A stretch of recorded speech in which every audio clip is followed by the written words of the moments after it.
The first day of shooting, you The guys had some bad weather. Yeah. My goodness. Where do you get all this info A from? lot of interviews. I understand part of the set fell over. You had to Yes, crack yes, down some of the footage. Tell us about that first yes, day.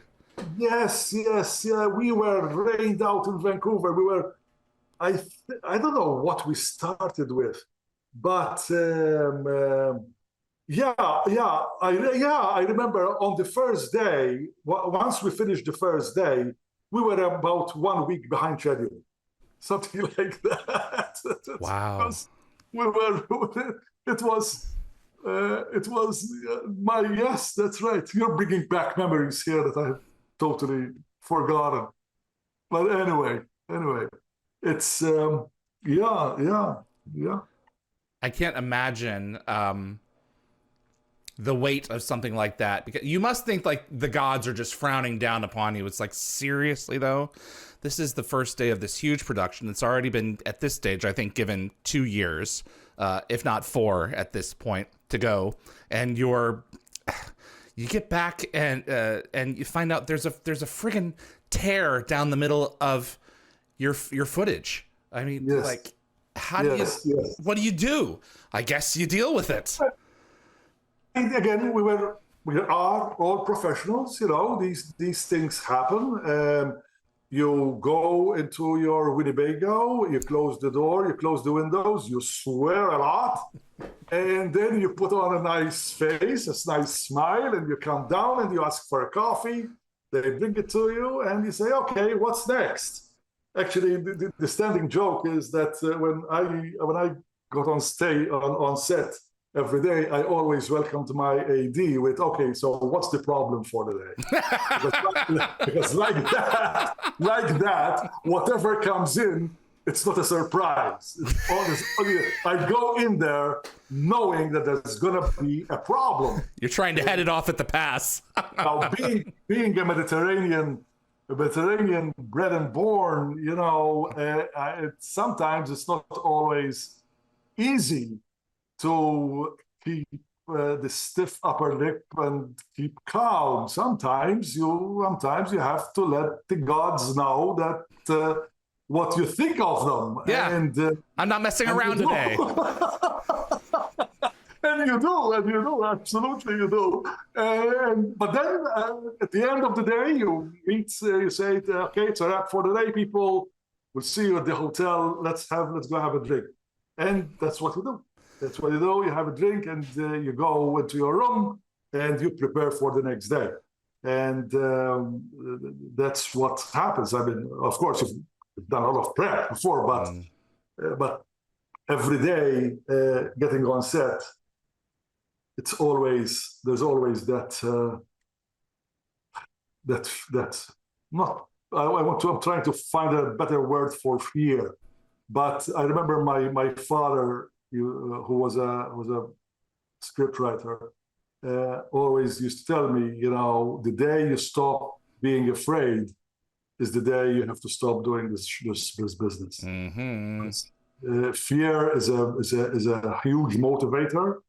Knowing how to deal with it and knowing how to take control of it. You must never let fear take control of you, but accept it and deal with it and move forward. And this is something that I tell my kids. My daughter Lara is a producer writer in Los Angeles these days. She's going to be the showrunner for Cruel Summer once the damn strike ends. Yeah. My son is assistant director on Chucky. And my third daughter is the sanest of them all. She has nothing to do with this business. She's in finance. She figured it out. Yeah, she figured it out. Oh, that's funny. It's. I mean, regrets. I have a few, of course. I've lived my life running around from one set to the other, from one side of the globe to the other. And my wife, whom I've been married to now for 47 years. Ah, congratulations. Thank you. She's the one who raised my kids. You know, Yeah. I was absent of the time, but hey, listen, I'm providing for my family. That's it. And it's not the first time that from Vancouver, you know, I would, especially during prep week, I used to take the 3:00 flight from Vancouver on Friday night, and then go spend 2 days in Toronto in order to take the 7:00 flight back on Sunday night back to Vancouver. And doing that for 6-8 months is tough. Of course, I had lots of travel points. I suspect you did. Where do you want to go this year, kids? Belize? Jeez. But Teresa is the one, and I miss the fact that I missed a lot of my kids' my kids' life. You know, something that I'll never. Do they appreciate and understand the sacrifice that you made? I think today they do. Okay. I think Lara has 3 kids of her own now. I think today they do. At the time it was difficult. Dad, why weren't you here for my graduation? For God's sakes, you know. Well, I just, I can't leave a set. What do you do? What do you do? You can't. It's not a choice. It's